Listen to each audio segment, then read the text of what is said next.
Caligulio woke to a warmth gently enveloping him. Where am?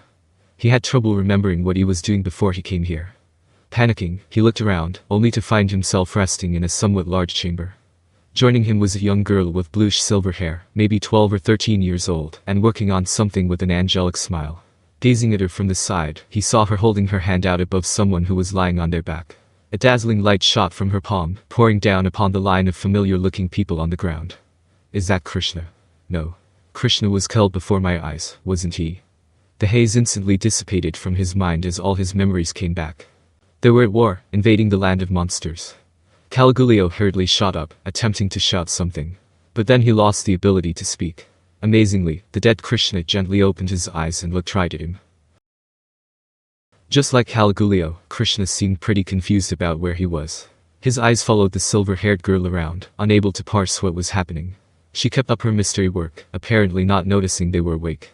Bernie and Juwu were lying in front of her now, and next to them were Caligulio's staff officers and aides. What's going on? They were all killed, too. In his clouded mind, Caligulio tried his best to calmly analyze the facts presented to him. But there was just no comprehending this. They were all dead. He was sure of that. Once she did, the girl gave a little satisfied nod and turned toward Caligulio. Hey, you awake? How are you feeling?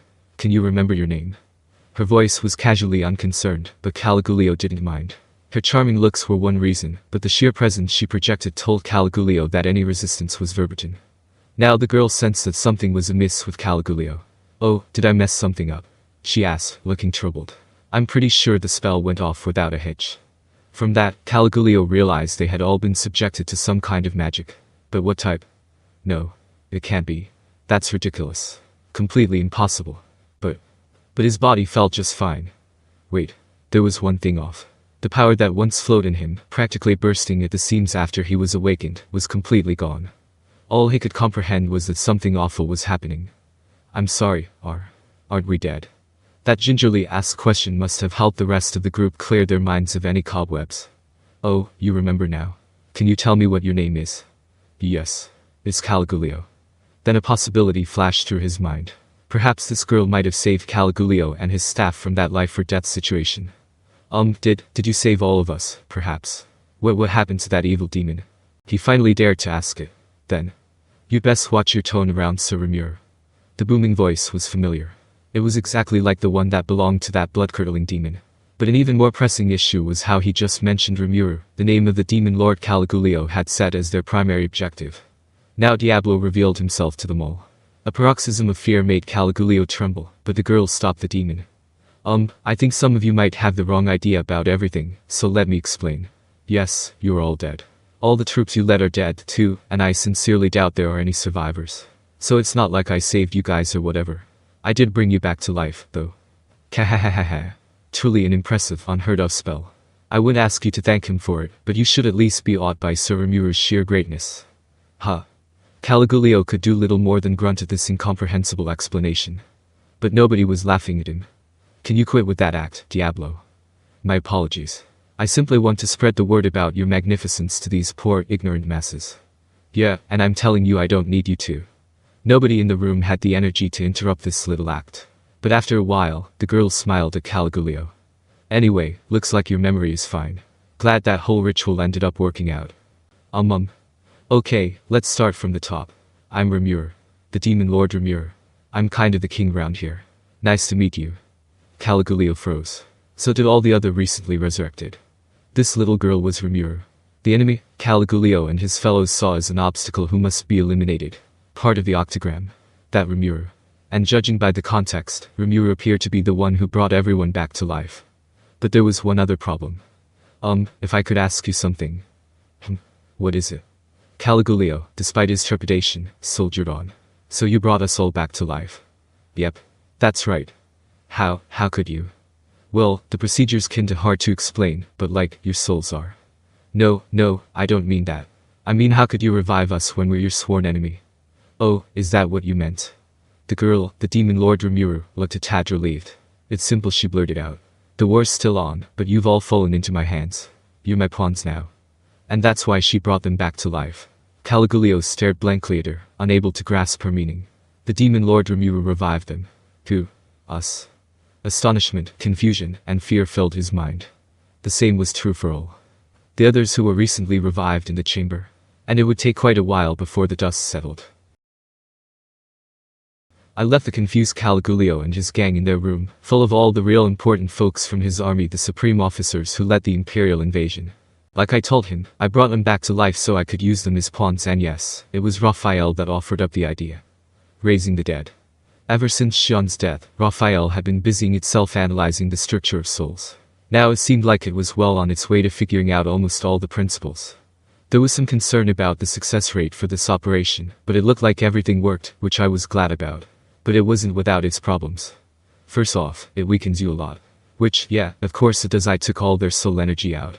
I've taken their souls, and there's no real reason for me to give them back, and I don't see how they have any right to complain about it. Good thing Raphael's experiment worked, though.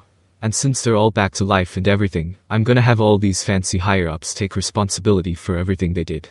They're under Zoe's supervision right now, in fact. Also, I should note that despite being alive again, it's still on a temporary basis at best. I'm willing to grant them a certain degree of freedom, but if anything comes up, we can trace them, no sweat. They'll never be able to escape us. So enough about them for now. I'm trying to get my work done as quickly as I can. Caligulio and the others were the test subjects to see if this procedure worked, and it did. Now it's time to scale it up. Before me lay the corpses of approximately 700,000 Imperial soldiers. We were inside the labyrinth, in Adalman's floor 70 domain, just in case something funny happened. I had collected as many bodies from the battle as I could, going out on the field and teleporting them all down here. Gupta, Geld, Gabble, and the assorted floor guardians joined me in the effort. The corpses laid out here were all the ones who could still be revived. The Imperial forces who deployed in front of Dworgen's East Gate were still there.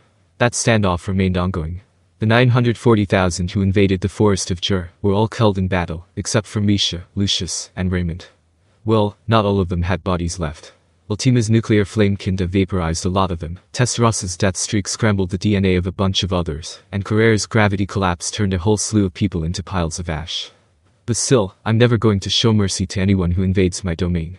In fact, I'll make it a point to terrorize them to the hilt. I suppose it'd be hypocritical of me to pray for those souls. So instead of the dead, let me say a silent prayer for those we're able to bring back to life instead. Sacred birthday, deploy. Caligulio and his staff, fresh out of their recuperation room, looked shocked at the scene before them. At this rate, I wasn't sure they were gonna get any sleep. Not my problem, but... Anyway, let's get this over with. All the bodies have copied pseudo-souls installed in them. This is kind of an emergency, so I might as well make the most of my copies. It's the only quick way to secure enough pseudo-souls for them all. Their bodies were now restored and in clean, decent condition, thanks to Adalman and his squad of advanced holy magic casters. They worked tirelessly for the sake of these enemy soldiers, and I was incredibly grateful to them. Of course, Adalman doesn't need to sleep anyway, so I think he put in the biggest effort of all. Honestly, I think it tired him out more than fighting in the battle. He really deserves some credit for that. So all these clean bodies had pseudo-souls installed in them. I'm making it sound like a snap, but it goes without saying that it was only possible thanks to Raphael's staggering computational power. Next, I performed the secret art of implantation, a sort of cousin to the secret art of revival. I wasn't regenerating a soul here, so I didn't require nearly as much energy, but identifying every single individual body took a tremendous amount of computation. Raphael, once again, handled this. I was doing essentially nothing. Just standing here, really, meditating and leaving everything to that guy. So over the course of a single day and night, the secret art did its stuff while I awkwardly squirmed under all the attention. The result was the successful resurrection of around 700,000 soldiers. Floor 70 was lined with rows and rows of simple tents full of food for the revived soldiers. Even the most confused ones after their resurrections were now calm, and everyone was quietly concentrating on their meals, as if they were digesting their very lives. They were enjoying a stew-like entree, basically a bunch of veggies and meat cooked in a large pot, and it was hot and hearty. As the chaos subsided, and the soldiers came to accept their new reality, the soup left an impression on them that was difficult to put into words. Caligulio was among the defeated soldiers, now feeling much less tense. He hadn't even noticed his hunger until then, but as he basked in the feeling of the moment, he slowly realized, over and over again, that the demon lord Rimuru killed him and everybody he knew in the army. Now, however, they were alive, although Rimuru called it a temporary life. Don't worry. You'll all be able to live out a perfectly average lifespan. You can fall in love, form a family, have children. Whatever. But just remember.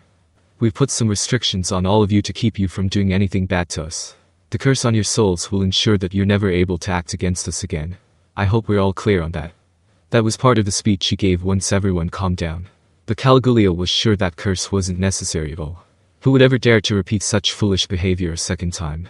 The disaster with Valdores several centuries ago left a deeply instilled sense of fear in all who witnessed it. But even if a dragon leveled a city and killed everyone in it, such a disaster could easily be replicated by human hands, too. This time, though, there was no mistaking matters. I was once dead, but now I've been brought back to life. By the hands of an ungodly demon lord. Bearing witness to such a ridiculous miracle, not a single person among them would ever dare to defy him. I was far too foolish. It was a reminder that we all had gotten too big for our own good. Or was that really even a demon lord in the first place? Caligula's doubts went that far. Krishna, meanwhile, was already worshipping Rimuru like a god only one night post-revival. Even now, he was watching him go around, eyes rapt. It was sheer idolatry. Of course, Caligula was the first to worship him, so he wasn't one to talk. This temporary life the demon lord spoke of turned out not to be a problem, either. Yes, they had lost nearly all ability to fight, but not enough so to make life too difficult. They could still defeat monsters, at least up to a certain level. Maybe their powers were now insignificant to someone like the demon lord Rimuru, but to Caligula and his companions, a few of them still had strength that it ranked close to an A. They couldn't use skills, and magic was proving to be tricky for them, but they still had their well-honed bodies. Plus, they'd be allowed to live out their natural lifespan until they became old and decrepit. That, Caligula thought, was good enough, and that thought was shared by all 700,000 of his comrades present. With all the gratitude and awe going around, there was no way anyone would dare rebel against the demon lord Rimuru. It was a complete, utter, heartfelt defeat. Everyone wanted the fighting to just stop already. The Empire's invasion was now over, and it ended in a complete failure.